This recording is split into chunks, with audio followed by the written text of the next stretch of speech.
why you really feel for her. You're really on her side because you're like, God, she cannot catch a damn break. Yeah. I mean, No, she can't. she's at high level of her class. She's really good at what she does, but she cannot catch a break. Yeah. The main guy from Saw, because he's like, Steven, the premise of Saw is that he only like kidnaps people who like have taken life for granted because he himself was on his deathbed and survived. So it's just like, She agree be a fat person. Just the way how he came up with this voice. In a crazy, cold, calculated serial killer type of way, like he put a serial killer behind bars that the FBI wasn't going to catch it. He's free, so it evens out. Like, I don't know.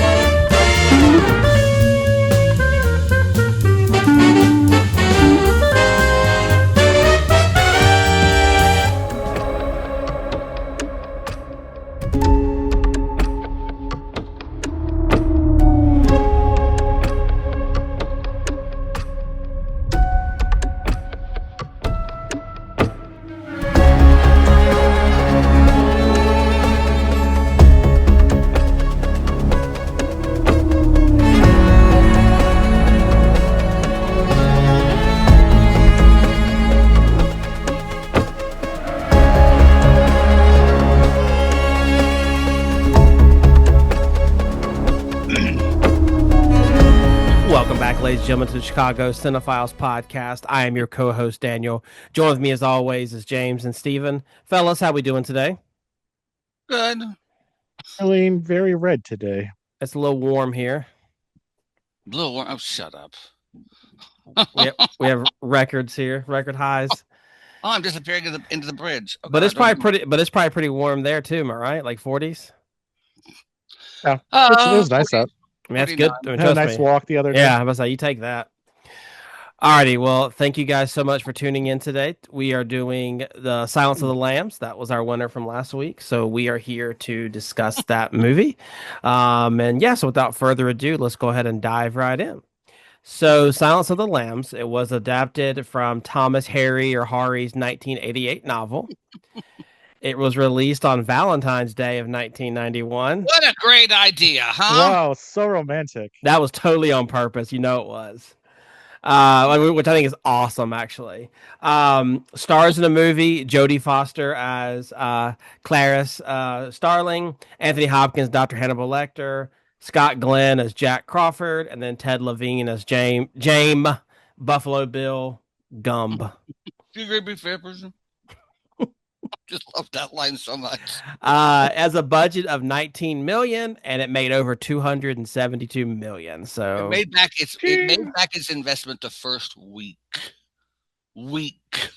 That's unheard of. Is that unheard of? Yeah, I don't know how rare that is. I'm surprised it didn't make it in the first day. It was nominated 7 times. It did win the Big Five: Best Picture, Best Director, Best Actor Anthony Hopkins, Best Actress Jodie Foster, and then Best Adapted Screenplay. In 2011, it was selected for preservation for the National Film Registry. AFI has it ranked as the 65th greatest film of all time, but the 5th greatest thriller of all time, behind Michael Jackson.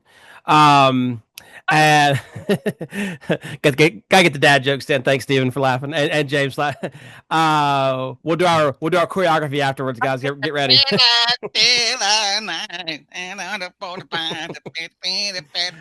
We might get copyrighted, Steven. Be careful. You sound too much like him. Shimon. Shimon. What does Shimon mean? Can you tell me what Shimon means? Seriously. And then, per AFI's top 100 heroes and villains, they actually have Hannibal Lecter as the #1 villain of all time, according to them. Now, Steven, you'll get your chance. So, without further ado, we're gonna now let Steven give us a summary of the movie, and then we will dive into the rest of the show. So, Steven, why don't you go ahead and Shimon us away, brother? Your blood is mine. No, I can't do that. Okay, Silence of the Lambs is a psychological thriller about Clarice Starling, a young FBI trainee who is manipulated into hunting down a serial killer named Buffalo Bill, so named because he skins his victims, by interviewing famed and captured psychiatrist and serial killer Dr. Hannibal Lecter, who ate the flesh of his victims. Lecter agrees to help Clarice understand the mind of Buffalo Bill, but only if Clarice reveals personal details about her life and childhood.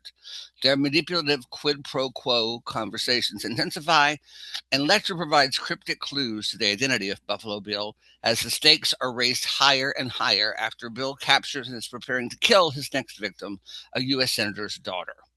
In the gripping climax of the film, Clarice tracks down Buffalo Bill and confronts him alone after Lecter's escape from capture, leading him to track down one of his former captors, or as Lecter put it, he's having an old friend for dinner. That's it. That's an amazing line, That's by the good. way. I'm having an old friend for dinner. I love that line. Nice. That's I such a know, good it's line. like, I love the way he says, "Hello, Clarice." I just love the way he talks like that. Anyway, alrighty. So if And you like guys Annie. if you guys are new here, what we do is we kind of go over what was going on in the world, and that may have influenced why Hannibal Lecter won. So we like to kind of talk about what was going on in 1991, even though this movie came out in 91, but it was nominated for 92, so that's why we're doing 91. Yeah. January, the Persian Gulf War begins. Mhm. In March, LAPD officers beat Rodney King on camera. Yeah. In July, Jeffrey Dahmer was caught. In September, Nirvana's "Smells Like Teen Spirit" single is released. November, Magic Johnson announced he has HIV. Also in November, Freddie Mercury unfortunately passes away due to AIDS. That's scary. And then in December, Mikhail Gorbachev resigns as president of the USSR. Because he finally got that spot off his forehead.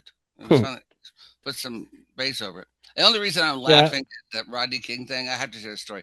In Knoxville, there was a beauty queen who was a part of our theater department.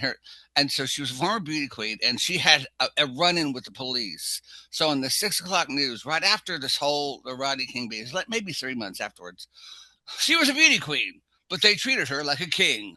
Rodney King. Oh my God, that's awesome. I was like, that's the worst thing I've ever heard in my life. They treat her That like is so good. Steven, if you should tell me, I would have put that up right there. I mean, that belongs in our timeline. I mean, yeah, she was a weirdo. Gorbachev, his backup profession, Pepsi commercials, But isn't that sad? I was just looking at the ceremony, the Oscar ceremony for this, and the next year's ceremony is when they give the Jean Herschel Award to Elizabeth Taylor for her work in HIV/AIDS prevention and raising money. So, giving a great speech, and it was so weird to watch this ceremony and see all the red ribbons. No one wears them, which is so sad to me. No one wears them. But anyway, go ahead. I'm sorry.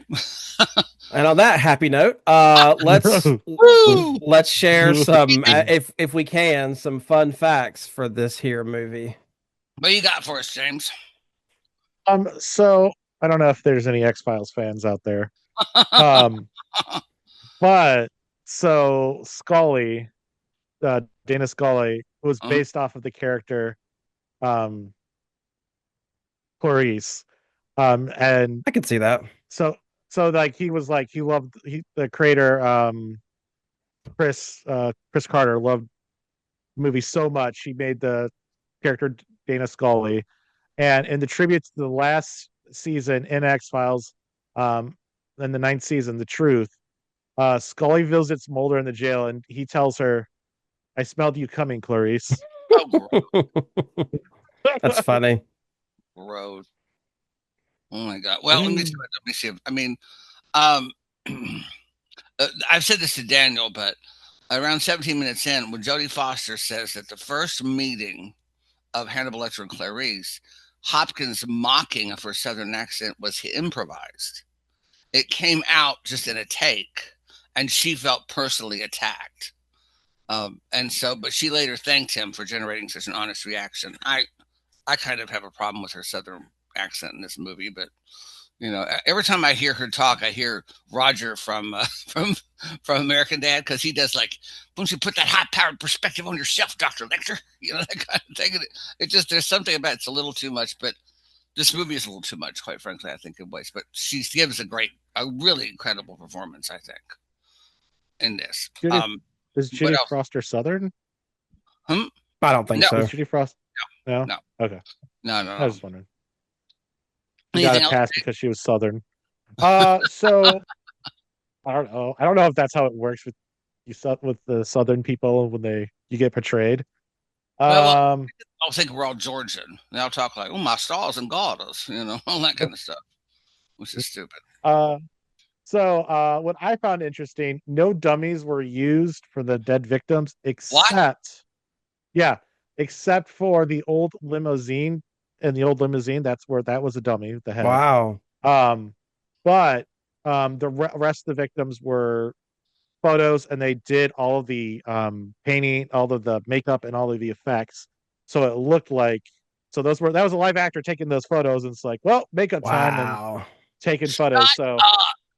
no, those were Oh actual my human beings god! and not dummies. But they were alive. They were just posing. But Oh god! But That's here's crazy. these two facts are going to come in for me later on. But when characters are talking to Starling, to Clarice, they often talk directly to the camera, which I'm sure you notice. But when yeah, she's talking to them, she's looking slightly off camera. Hmm. Director Demi says that he explained this was done so the audience would directly experience her point of view, but not theirs, Mm. encouraging the audience to steadily identify with her. Also, but there's another fact that sort of plays into this.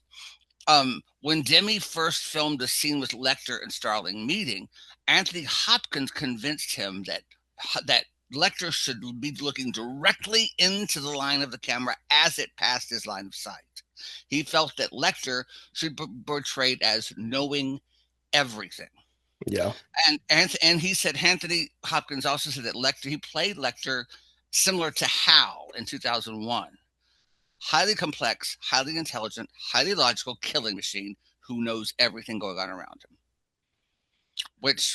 Okay, so that'll play into my little review later on. It's also wild that Hopkins only appeared on screen for 16 minutes and still won the 20, yeah. 23, what is it? 16.15 seconds. And he was in Yeah. 20% of the film. Isn't that Yeah, crazy? that's what I'm saying. Like to me, that's very impressive. What?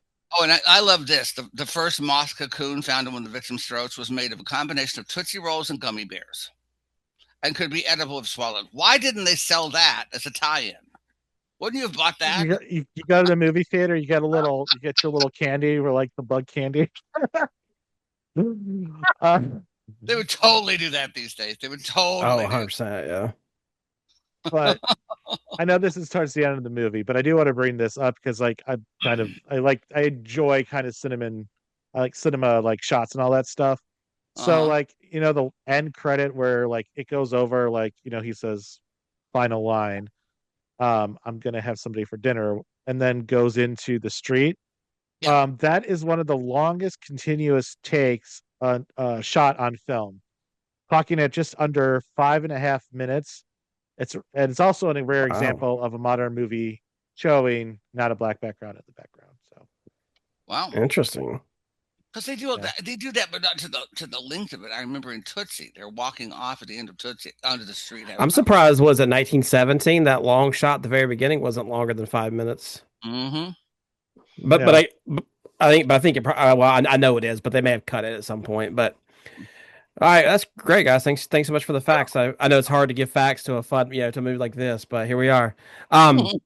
Okay, so we had all three seen this movie before, so different levels. I'm not gonna lie, like this usually not my cup of tea. So like I'm not like saying I've watched it once, so even watching it again was fairly like watching it new again. I mean, I knew some of the scenes to look away, but that being said, what were our initial thoughts going into it? I I was Yeah, I was a little hesitant like you. I don't like slasher movies or anything like that. I don't like seeing gore and violence. I'm just not a fan. And so I watched about half the film. I forget where I stopped the first night because it was here. It was like 10 o'clock at night, and I was like, okay, I got to stop this because I'm already not going to be able to sleep tonight. Like I was already turning on lights around the apartment. You know what I mean? Like going, okay, freak out. I just couldn't deal with it. So then I said, okay, I got home from work early the next day, watched it right away, so I get out of the way. Because I was like, I don't want to be. It doesn't want to be dark when I'm watching this. It's just too unsettling for me. I don't know. It's stupid. I know, but what about you, well. James? I when I initial thoughts of the movie, I was like, oh yeah, don't help anybody with a couch in a van and don't get in. Like, PSA announcement for this movie. But no, I enjoyed this movie, even though when I first time watched it was like middle school, and I loved it, and I God, you're still love it today. there's But I actually a love those types of movies. joke in a 30 Rock episode where her young cousin comes to visit Liz in the city, and he's like, "Yeah, I'm in the city." She goes, "Get in a taxi." He goes, "There's a guy here. He's give me a ride if I just put this couch in his van." That's a serial killer. Get away from him. That's Ted Bundy. Um, but no, yeah, I agree. Like, I don't mind these. I'm not a horror fan, but I don't mind these usually. Like these gore doesn't bother me because it just doesn't. So I appreciate these movies more than like over the top. Friday the 13th. Like that to me, that's just stupid. These Yeah. type and like Saw, I really appreciate because they're like a lot of thought process goes into it. Now I can't speak on Saw 12, but the first couple of Saws I saw, were very good. But that being said, let's 3D. yeah, right. Like 4D, we'll Oh, come there's and more cut your arm gore. off. Yeah, we cut your arm off in the middle of the It's session. television. You can smell the fear. Alrighty, so let's hop right in. This is a very complex movie, obviously, and I guess I'll make the disclaimer: viewer discretion is advised. We're going to be talking about some, serial killers and whatnot. So if you're sensitive to that, totally okay. Turn away. Totally Serial understand. killer. Please turn yourself in. So what do you guys think makes Hannibal Lecter such a compelling and terrifying villain, despite his limited screen time? And I guess if we want to separate Hannibal Lecter from Anthony Hopkins, we can. I'm not going to because I think he's great at it, but some people on this panel didn't like Anthony Hopkins in it, so it may be hard to answer that question. But so what makes you guys think that he's such a compelling and terrifying villain, basically? For me, it's he literally ate the guy and his heart rate stayed 85. Yeah. That right there is enough for me.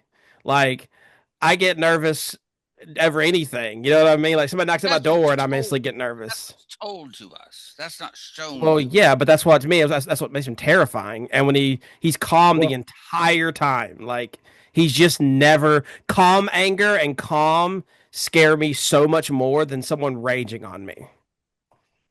well, That's too actually, we do get to see his heartbeat because in the ambulance scene, it does show that he's 85. So we do get to see his heartbeat. Like I have this person's, Which face is on me, and like, wild, right? and And then and we're he's like, escaping, oh, this is and he's like escaping cucumbers like on the eyes. Yeah.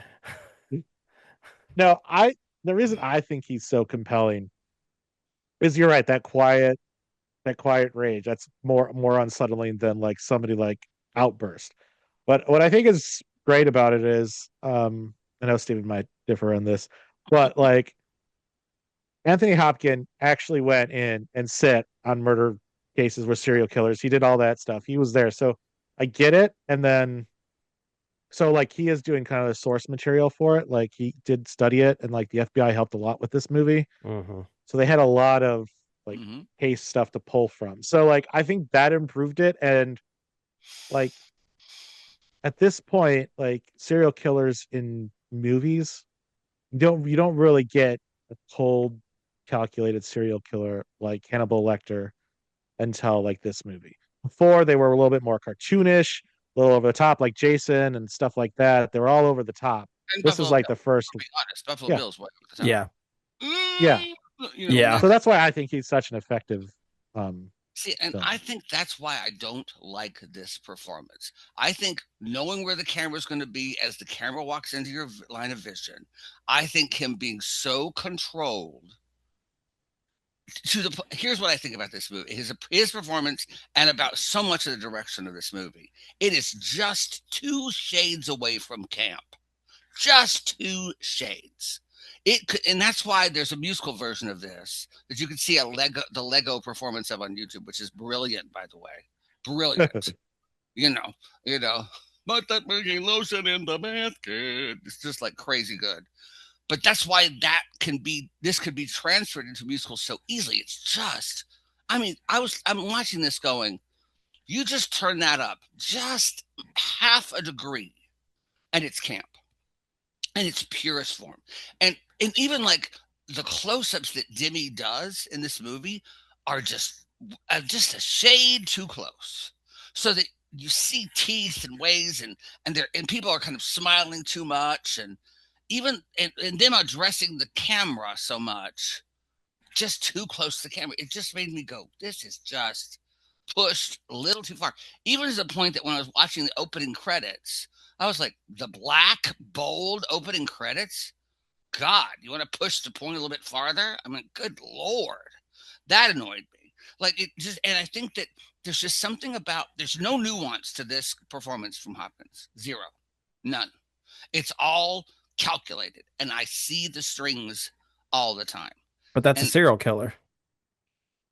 well, no, I don't think that is a Yeah, serial. it is a serial Yeah. killer. Steven, it's 1,000% a serial killer, my friend. So a serial As a killer. as a former serial killer myself, that's what we looked for.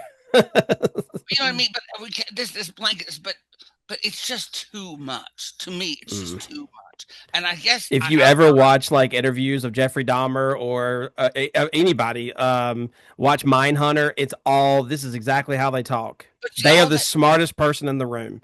Then they believe it, whether they are or not. They believe it. but I can see that, and I think that this movie had an effect on so many series that has come after it, so that now all we're seeing are serial killers who are just hyper intelligent and computers, and I don't buy it. I just don't buy it. So okay, I will give you this is going to be going off the rails, but so serial killers, so like the ones that are like in the 70s, 60s and stuff like that. When we first there started rising, like there's always been serial killers, but this is like when they started getting notoriety. Mhm. A lot of them had believed it was lead poisoning, so like that type of way you could think of. But if you look at all modern research, if you look at Helen Morrison's research, all of that stuff, they are cold, calculated, and can find everything out. Like Yeah, Helen Morrison has an interesting thing where she is the one that interviewed the clown. What's his name? Casey. Gacy. And he found her in a call like in a hotel room that she had no idea, didn't tell her anything, found her in a hotel room and called her and said, hey, how's it going? So like they are that smart and they are that good at finding stuff out. So I think this is actually a truth telling, and the reason it's been so influential is because art reflects life. I Like see that. yes, it is turned it up, but But I guess the point I'm trying to make with this, the first shot especially, that's why the first shot makes you go bullshit. You don't stand there knowing exactly when someone's going to come into frame and know that stuff. You know, it just bothered me. And Well, because I'm it's sure they heard the door opening. Would you not hear the? I mean, like, yes, yeah, I get you, I get you. and like, You're right. wouldn't you But there's take the other chance to times be like, look, I gotta make a good first impression. I've gotta. If it's the wrong person, I'll just sit back down. I got nothing else better to do. Like to me, I don't think it's. To me, I think that oh, first scene is insanely powerful when she walks in and he's staring right at her. it's the start of his mind games. I'm the opposite. Yeah, I think that's the most powerful scene in the find it movie. so stupid. And I think that now that I've seen it called off in comedies, like there's a part in Arrested Development where Tony Wonder is hiding away in this like hatch, waiting for someone to say Wonder, and he just appears. He said, "Oh, it happened two more times. It wasn't you." They messed it up, you know. And a lot of times you'll hear that in comedies where they'll go, "Oh, I turned around three times. It was the wrong person." You know what I mean? But, so they've made fun of this moment. But I just, and I'll be honest with you, I think I have a lot of animus against this performance because I think he robbed someone of a best Oscar for this performance. I think Nick Nolte in Prince of Tides was so much more layered and so much more deserving of this award, but because this is a showy part and a well written to the point of almost obnoxious, uh, it just it bothered me. That's all. I mean, that's probably why I have this attitude. But I just I see every choice so bluntly made that it makes me go. It makes me roll my eyes. Oh, you're staring at her when she's there. Great choice. Okay, next. You know, it's just so overdone to me. Like I said, right before camp. And I know you guys don't agree with me, but it's there's a reason why this has now become such a cliche, you know, because it's so overdone. That's Or just my it's opinion. it's also a cult classic too. Now people love this movie. It's And Yeah. so, I'm one of them. yeah, I'm about to say, like, it's definitely, there's no one right, there's no one wrong or right here. Obviously, we just have our own opinions. Like, let us know in the comments, like, what do you guys, are you guys more Team Steven or more Team James and Daniel? Like, let us know in the comments. I mean, this is why we do these things, because I would never in a million years think Steven would have this take. So I appreciate him coming forward, because to me, this is like a fantastic, like I had chills. This actually is worse, and this is going to be controversial because Steven doesn't like this person either. This was to me was more scary than Nurse Ratchet, and and Oh, and like 100%. especially the one scene where his reflections on the glass. I can't remember. It's like towards the middle of the movie where his Mhm. reflections on the glass, and you see Claire. It's like, oh God. But anyway, we I can will talk say about it. this about that his being over the top, and the first guy she meets when she's going in to see Lecter, whatever his name is, the guy that Lecter's going to have for dinner. There's so many of the male characters in this show, in this movie, are over the top, so that Clarice, who she's playing this so close to the bone. There's nothing bloated or overdone about her performance, which makes her performance much more grounded and brings us onto her side even more. I will say that because you're rooting for because she's telling the truth. Because she's always the smallest person in the room, or what, like you said, like always kind of looked down on. Like that moment in the elevator when she walks in, there's like Exactly. 15 basketball players and her, And let's just take a moment to appreciate that Lecter forced the guy beside him to swallow this tongue. That's impressive. That's just Yeah. manners. That's just manners. He did something inappropriate, and he set that stuff right. He owns that cell block. Like that was just manners. That's impressive. But anyway, good discussion. Let's leave it at that, and we'll move on. So the one of the fascinating things that I found in the story is the relationships that Lecter and Crawford had and mentoring Clarice. Yeah. How do you guys think they were similar, or how do you guys think they were different? I find that most, if not all, the male characters in this film manipulate Clarice from the beginning. For her mentors to the people she's working with, they're all manipulating her. They know exactly what this is going to do, or they're trying to get something out of her. And it was unnerving to me, quite frankly. I was like, so you sent her in there without this information, knowing that he would like her, knowing Lecter would like her. She'd get this thing from Buffalo Bill. That's horrid. Yeah, agreed. You know what I mean? And he knows exactly what that's going to do when he says, well, let's talk with the ladies out. There's a lady here. We need to talk without her in the room. He knows exactly what that's going to do to her. Yeah. There's so many little moments where I just feel like she's manipulated again and again, and she takes it, and she takes it, and she takes it, and she takes it. Because she has to, I guess. But wow, does it really unnerve me. Yeah. So, y'all, what do you think? Anything you want to add, Jay? I feel like to me, it's even you hit the nail on the head. Steven Exactly what I nailed I was about to say. Like, well, I think it's also I can't top that, Steven. Thanks. You may be wrong about the first point, but you're right about. No, I'm just playing. And I think that's why you really feel for her. You're really on her side because you're like, God, she cannot catch a damn break. Yeah. I mean, no, she can't. She's at high level of her class. She's really good at what she does, but she cannot catch a break. Yeah. These people will not allow it. So it's very disturbing to me. It was very hurtful to me. I felt for her. Well, for me, and Steven may disagree with this, but for me, the camera angle and the silence of this movie, I thought played a huge, pun intended, played a huge part in this movie. To me, like James had said earlier, where the camera is like focused in on her, I really do feel like it was her POV. Even at the very end, which we'll get to with the night vision goggles. God. I've never seen something like that really before. I mean, I'm sure it's there, obviously, but I don't watch horror movies, but that's terrifying because you just see him and it's just VR basically, but it's just, and then like the scene with like I said, like she's talking and the camera's like in the jail cell, and then all you see is like him walk forward and you see his reflection. Like, to me, it's just, I just got to shout it out. I just think it's fantastic. Maybe I'm wrong, or maybe that's just a bad take, but I just thought it was wonderful how they did all that. I agree. No, the camera, like what you're talking about, the night vision goggles, like that has been done quite a bit, but to be done so well, and you were like not in like one of those slasher horror films, like this is a thinking sort of horror film. Like this is the first time it was actually done, I think, very well. There have been stuff that's built off in later horror movies that do this Mm. very well too, but Silence of the Lambs, I think, is one of the very few that actually nails it because if you don't do it right, it becomes like Steven says, campy, over the top. Like, Yeah. what are we doing here?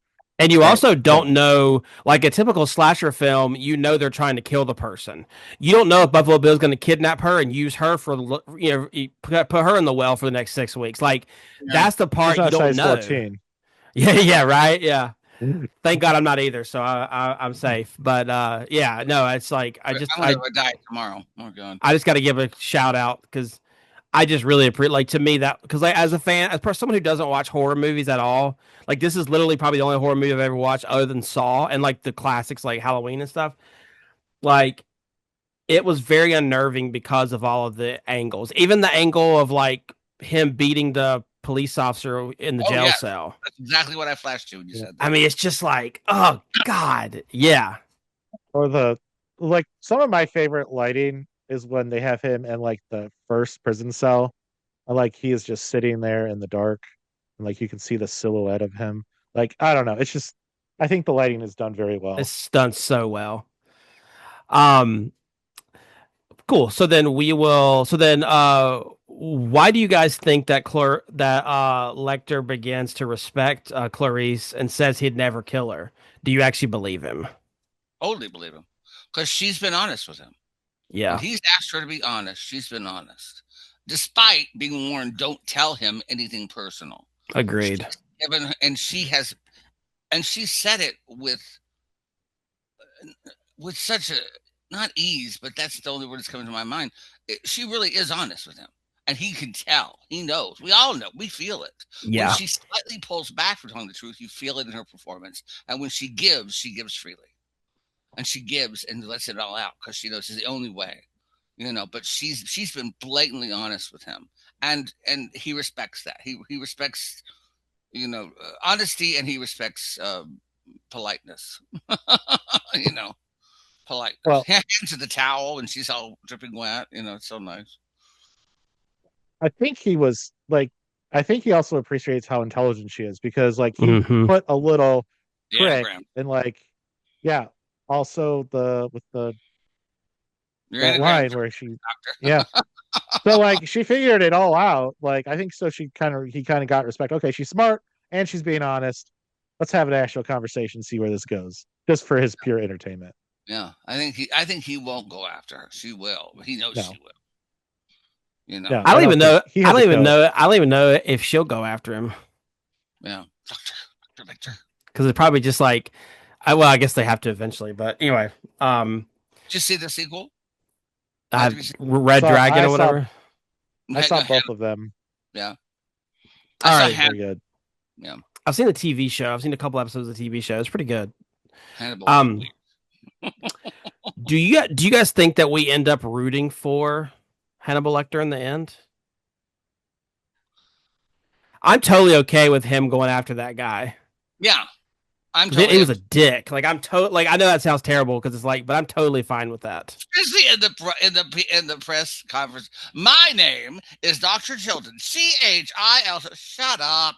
Nobody cares who your name is. Trying to save this woman. Seriously, shut Yeah. up. My name is. Ugh, gross. I mean, in a crazy, cold, calculated serial killer type of way, like he put a serial killer behind bars that the FBI wasn't going to catch it. He's free, so it evens out. Like I don't know. I honestly, Yeah, you kind of sure. do root for him, but it's like And then it also makes you wonder, like, would Buffalo Bill would never stop, but do you think Hannibal Lecter will stop after he kills the last guy? Because there's no one, maybe like he's feel like someone's done him wrong or something. I I don't. think you will always find someone who has not done something proper. He kind of reminds me of Saul in a way. The Uh, the main guy from Saw, because he's like Stephen, the premise of Saw is that he only like kidnaps people who like have taken life for granted because he himself was on his deathbed and survived. So he kind of does that. He goes out and finds the person that's not living their life right and basically makes them earn their life, basically. So don't come to me because I'll be dead. Because I. E to the Saw. Is there something like that? Is there C movies and Saw movies? Seesaw. Oh my gosh. Yeah, I seesaw seen movie you it. don't want to watch. I Right, the seen thing it. I seen the sequel called Scene. Yeah, Um. I think that Hannibal is. I think Lecter is just someone who. He's that guy you don't want to open the door for. Who's he? He's the guy that you wouldn't want to open him open the door for you and not say thank you. Mm-hmm. Because then you go, okay, I'm going to eat this person. You know what I mean? And I think that's why we tend to sort of root for him in a way, because we're so sick. I know I am so sick of being polite and playing by the rules of society that my mother and father taught me was the way to be, and having people trample all over you. Mm-hmm. I feel that anger in me, rage. I mean, if one more Trixie from the suburbs walks through a door I'm holding and does not say thank you when I hold it open for her, I'm gonna grab her hair and pull it out of her head. I mean, it makes me crazy. I do this. I go, "You're welcome," as I scream after. That always gets a good look or two. That'll But I get you. think That'll get you 48 hours in the psych ward. Are we witnessing Making of a Murderer, We the are. Chicago Cinephiles edition? for the like, I mean, the first guy's name was Steve. The guy in that movie's name is Steven too. So BTK Keller's name is my last name. it is. He's got a lot of commonalities. And then John Wayne Gacy was a homosexual, which so is Steve. Steven strikes all the chord. I just like him just for the taste of him. I'm not gay. Just for the taste. What do you guys think that like representation, like as far as the moths represent? Like why it's just like a small detail, but it's like why was that there, do you guys think? Transformation. Transformation. The guy, yeah, he was trying. It's a metamorphosis. Like a cocoon, yeah. And even That's I didn't basically realize cool. this the first time I watched it, but when she's talking to him before she sees the moth in his house, they kind of pan and they show to her right. There's a painting of a butterfly that they sort of show prominently, and you're like, oh, there's. Well, and then even the way that Lecter hangs up the guard is sort of similar. I mean, to me, it was like the Batman signal, but it could be taken as a moth. Or I honestly thought it kind of represented one of his earlier paintings. If you go back and look at one of his paintings, that silhouette is in that painting. Mm-hmm. Yeah. So I just think that was interesting. So we already talked about, do we think Buffalo Bill to yeah, well, I guess we did. Do we think that's a fair trade? Buffalo Bill for Lecter? Yeah. Well, Buffalo Bill is dead, so it's not a trade. Well, I mean, but you caught one and freed the other one. Yeah. Sorry, I mean he's dead, but like I think in the grand scheme of things, I think Hannibal Lecter would be more dangerous than Buffalo Bill would be. Yeah. Like I think Hannibal Lecter could be way more prolific and way harder to catch in the long run. Yeah. Mm-hmm. Like, but I don't know if it was a fair trade. To me, I'm actually the opposite. I think catching a serial killer who is more like rash and impulsive is a lot more deadly, because maybe I'm wrong, but like Lecter reminds me similarly to like how like BTK was, who could go 20 years and not do anything. Now that's not to say that he didn't scope out people, but he didn't kill anybody from like the 70s until the like really up until he didn't kill anybody after the certain time. He just and so to me that's more calculating when someone can like hone that in and be a normal person, air quotes. Whereas Buffalo Bill was never going to be a normal person. Like you can easily spot him a mile away. He's a freak. No offense. You know what I mean? Mm-hmm. Like, so it's just like. Is you agree with that person? Just the way how he came up with this voice.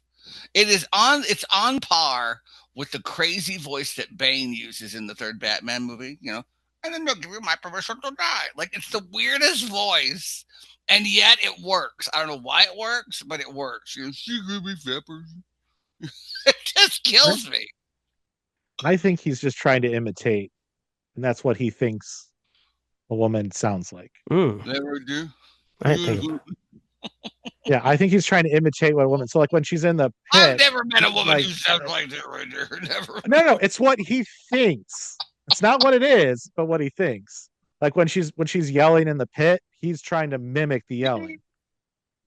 God, that's If the that does become a little that's the cartoonish. weirdest.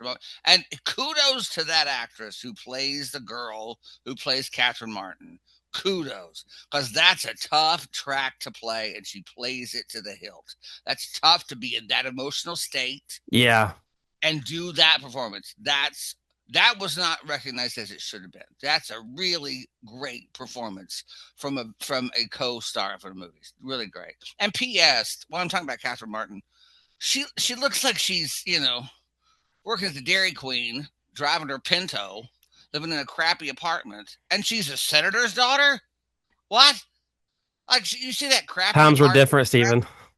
You're a senator, and the senator walks out looking like $1 million. Maybe they were the state senator, from the office. You're state senator. but you just go, wow, you really didn't give your daughter a lot of financial support, did you there, sister? Get this thing out of here. I appreciate that. So obviously we have the ending to discuss, but I do kind of want to do a little open discussion here, just because this is a challenging movie, obviously. So I didn't want to be like all, just whatever. So I kind of want to give you guys a chance if there's anything you want to talk about or ask. And I know we'll save the should it have won for the end for Steven, because I know that's our ending. So if you guys have anything that you want to just kind of open discussion, let's do it. I think James had something you want to talk about. Yeah, this is random. And this is kind of a funny story if you have somewhat of a dark sense of humor. So back in my college days, I used to go to this variety show at the Chopin Theater in Chicago. Oh wow. Yeah. Called the Encyclopedia Show. And it was like every month they would do a new type of show. This one that I had done was serial killers. Oh God. And I don't know if you knew about that, Stephen, but I'm guessing by your giggles, maybe. But so they had Helen Morrison, who's in Chicago. She's one of the Chicago board. She has interviewed John Wayne Gacy. And apparently they became like BFFs. Wow. And so she brought some of his paintings that he did, and she brought them on display. And then, so when they were interviewing or asking questions about serial killers and all that fun stuff, which kind of started my peak, like a party trick, out of her purse, he pulls out a Ziploc bag, and it has part of John Wayne Gacy's brain in a Ziploc bag. And then it started to so she's holding up vertically. It's in the middle, so it starts to slide down. And if I can get a photo, I will put it in. But it's like she does it as a party trick. And think of it, she was probably on the CTA with that thing. Because she was gifted his brain. There's been worse. Crazy. Who is the real freak here? Her or him? Both. I mean, that's little column B. Oh, but I don't know. It's just weird thing in my early I don't have a problem with her having it as a psychiatrist. I have a problem with her parading it around a doggy bag. That's some crap. That's crazy. I would have been and here's the thing. This is why you and I are different, James. I wouldn't go near a painting. I wouldn't go near that because the juju. I would be afraid of the juju. There's energy in that stuff. I have felt energy. I this is completely off the top. I went to Petra, the city that was carved out of the earth in Jordan. And when I went to the theater they have in Petra, I could feel the people who had lived and performed there. I don't know how. I can't explain it. But there was all this overwhelming feeling came over me. I was like, God, I feel all the energy in this space. I think there's juju that comes off of objects that people have used and touched and worked on. That would scare the hell out of me. I would go, get me out of here now. I get what you're saying, and I have some of those feelings too. But I went up and looked at his paintings. Apparently, he was crap at shadows. Just FYI, he had no idea how to do the light. But I don't know. This is a random story. I thought I'd share with you. Nah, we appreciate that. Oh my God. All right, let's take a 5-minute break real quick, guys. So the finale of this movie is pretty crazy. We're gonna go to the one building. You think they're gonna get him? I had forgotten more about the The night vision, you mean? About Lecter being in the elevator and not really, like I'd forgotten that he had Oh, traded places. you did really? Because Wow. I only seen it once, so I just couldn't remember. I was like, I know, I was like, something's not right. I know, like I knew he wasn't dead, obviously, but yeah, the final scene too, when she's, and even the ending. Well, I guess technically the ending is the phone call. Such an Yeah. unsettling thing. And this is something I should add. There's a character, her black friend. I forgot the name of the character. Wow. But Black History Month. Can't remember her name. Okay. not horrible. I know I'm a horrible friend. But you see, after they find that Lecter has escaped, you see her running from the phone like it's this crazy run to go talk to Clarice, and they have a short scene where they go over the case. That character had a lot more. I read the screenplay. I was looking at the screenplay. I try to follow the screenplay sometimes I watch the movie. And I'm reading the screenplay. She had so many more scenes. And I would have appreciated that character more, especially near the end of the film, if they'd shown her more. I think there's like one moment where Clarice says hello to her as she's walking to meet someone at the beginning of the film. That's it. And all of a sudden you see this black woman running. I'm like, why is this woman running? What's going on? Who is this person? Oh, she's afraid of Clarice. It's okay. But, she's running like crazy. You're like, okay, what? And I also had to question, like, so he skins the guy's face off to wear it. Did he also skin his hair? Because Anthony Hopkins doesn't have that hair. And that I was like, I couldn't have gotten away with this. I don't have hair. You know what I mean? That's not fair. It's not fair if people with hair can get away with their serial killing and I can't. It's not fair. That's horrible. You just need to be paired up with a bald serial killer. They exist. As the sister Mary Popicia here is very upset about this. So, but Lid fairy pot, Stephen. But there are a few plot holes here and there, but it is disturbing to have him take the face off and sit up. You're like, whoa, okay. And then again, you don't know what happens to the. I mean, you obviously can assume, but there's like, an abandoned. We found an abandoned ambulance. You're like, oh, okay. Well, we know what happens, but they don't show it. It's like, dang. When he bites the guy's face and hits his head against the bar. Oh my god. Okay, so fellas, do we think this deserved to win? I think of the movies nominated, which were Silence of the Lambs. Silence of the Lambs got an 8.6. Beauty and the Beast got an 8.0. Bugsy got a 6.8. JFK got an 8.0. And then Prince of Tides got a 6.8. Yeah. I love Prince of Tides. I love it. I love that movie. Except Barbra Streisand does this Barbra Streisand thing at the end of the Barbra Streisand movie. Directed by who? Barbra Streisand. Because it's based on this great novel. I mean, it's really a psychological thriller about how this family. It's very much similar to this, except as a serial killer. But after the main character of Nick Nolte understands what has been psychologically barring him, all these traumatic things in his childhood, after that's solved, the movie is over. Not for Streisand. No, she's his psychiatrist, and she has to have like 30, 45 minutes of the two of them falling in love and sitting in bed and seeing her butt and all this stuff. And I was like, we don't need this. That's why I didn't win, probably, or higher rank, And because why she was not nominated, which caused a big stir. But I was like, Barbara.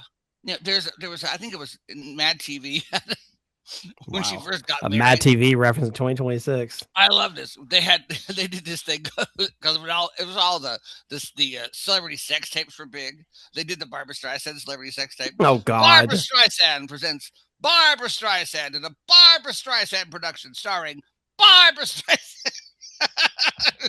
And that's what it is like. It's just like, okay, Barbara, we know the nails are great. We get it. But come on. We don't need, and that's why I think of the five, I would even say it was close for Beauty and the Beast because it's the first animated film to ever be nominated for Best Picture, which is huge. And it's actually it's a really good. It's a really good movie. It's a really good movie, regardless of if it's a Broadway show in film. For a reason, yeah. But I would have to give it to this movie. Believe it or not, I have to give it to this movie. James, what about you? I disliked it. Okay, so I, as an huge animation fan, like I would be rooting for Beauty and the Beast. Yeah. But Silence of the Lambs, I think, is a better film. Mhm. The only other movie that came out that came close to ranking as highly in IBMD is The Terminator 2, which got an Yeah, 8.6 as well. But it's a fantastic sequel. it And is a great movie. But I think Silence of the Lambs clinches it, even though and I love Terminator 2. Because Silence of the and Lambs is like new and refreshing. in the Yeah. day, Bugsy was nominated for 10 awards that night. Wow. Bugsy. And now we get a 6 point whatever. I mean, not even thought about. Bugsy was really a big contender that night, which lost completely. Even JFK. I mean, like Kevin Costner's great in that movie. If you've Yeah. never seen Billy Crystal's hosting of this award show, it's hilarious because the first award given out is to Jack Palance for City Slickers, who never won an award before, and so he's talking about his age. He was like in his late 70s, I guess, or something. He does one arm push ups on stage after he accepts his Oh award. wow. He's like viral. So that's what Billy Crystal went with. So all the ad libs on it. Jack Palance just bungee jumped off the Empire State Building, ladies and gentlemen, like all night. It's hilarious. He just uses Jack Palance as the joke throughout the night. It's brilliant. All right. And he comes out in the Hannibal Lecter garb with the mask on. They wheel him out at the top of the ceremony. Just hilarious. That's awesome. Well, to wrap up, it should have won. I will agree. Yes, it should have won. Okay, so now our beloved Steven has some opinions that we would love to hear from. Well, no, I think I've spoken them all. I think okay. I just like I said, I find it so over the top, and I just wish if it just been dialed down to like 50.5%, if he just pulled the camera back just half an inch, if it wasn't so good. That's what she said. That's what she. But you know what I mean? There's so many points where you're just like, this is just a touch too much. And if you go a touch farther, we're now into camp, and we should get Charles Bush in here to play one of the female roles and just call it a campy movie, which I think is why, again, I think it's why it lends itself to musicals. It's why it's lended itself to so many.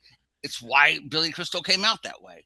It's something funny. We have to laugh at it because it's right on the edge of scary and funny. And Demi almost takes it over the top for me. You know, too much.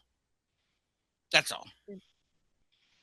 What is it too much because you feel it's like over the top? Is it unsettling? Like, just look at the font of the opening credits, right? Okay. And they're like at a 45, and they're taking up half the screen. And they're all black and bold. You're like, wow, that's exactly what it's like for the rest of the movie for me. It's just too much and too big. And if he'd gone one font size higher, she didn't say that to me, but if he'd gone one font size bigger, you couldn't see anything in the film. It'd be like taking up the entire screen. But because it's just this, it's just like James. I'll ask you a question. Did you even notice that? No. No, not really. I'm gonna go back and rewatch it, so I don't think he's a crazy man. I have no idea. Your whole argument is that the font sent you off. That's what it sounds like. Yeah, that's what it sounds like to us. It does kind of sound like that, Steven. And like that, you thought the movie was like that's what I'm trying to get at. Like maybe like like too close up the teeth. Maybe it's just like it's supposed to be unsettling. When she meets Chilton, and his close up is so close that you can see like the film on his teeth. It's disgusting. And maybe that's a choice, but it's too much. I'll say this, and this is Steven, I'll give you some credit because you told me this before. I've seen better film on teeth. If you like you told me this before, you said like if me as like a lay person goes to a play and I don't get the play, right? I know. Then let me hear me out. Then it's the play's fault, not my fault for not getting it. So I'm gonna blame part of Silence of the Lambs because you're not a serial killer expert. I'm not saying I'm an expert, but true crime is what I listen to basically 24/7 at work. I know a ton about true crime and serial killers. I'd rather. And so like for me, it's not over the top because people who were here before him who have done interviews, like actual recorded interviews, sound like that. They look like that, And so, again, I think it's a situation where it's maybe it is Silence of the Lambs' fault for not, portraying that and showing you, and not making it believable to you as the lay person, air quotes. It just makes me go. And I love Anthony Hopkins. I think he is brilliant in Lion in Winter. Brilliant. If you His guys haven't film- seen The Father, it's very sad to watch it, but he's amazing Well, in The Father. and watch Lion and Winter. It's his first film. It's with Katharine Hepburn, and it's Wow. brilliant. It's brilliant.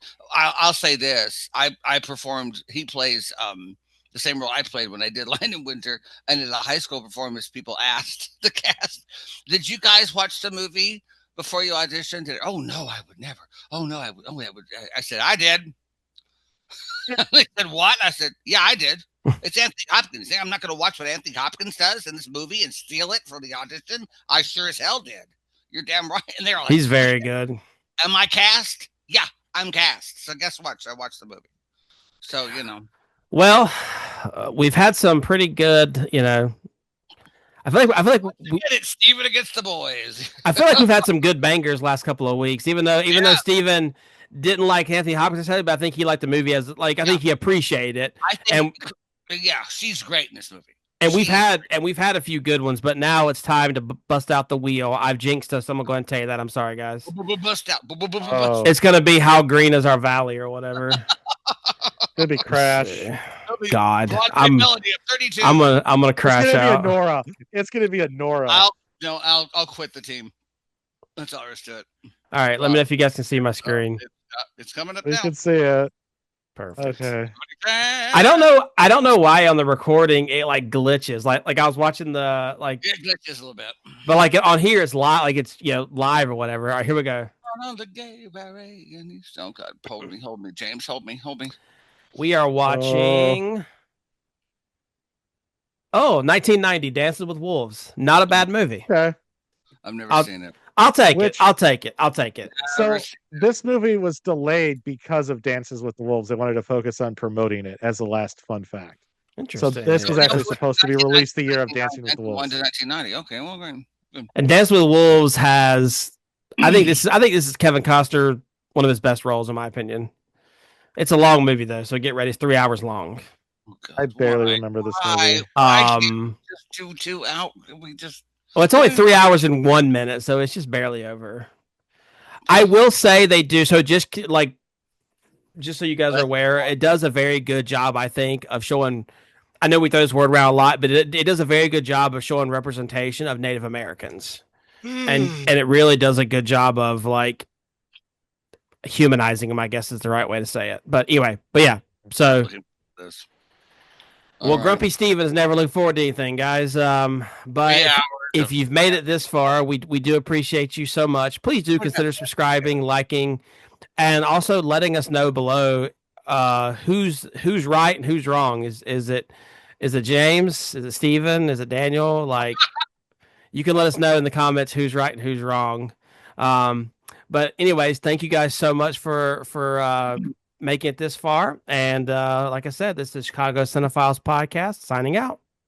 See you later.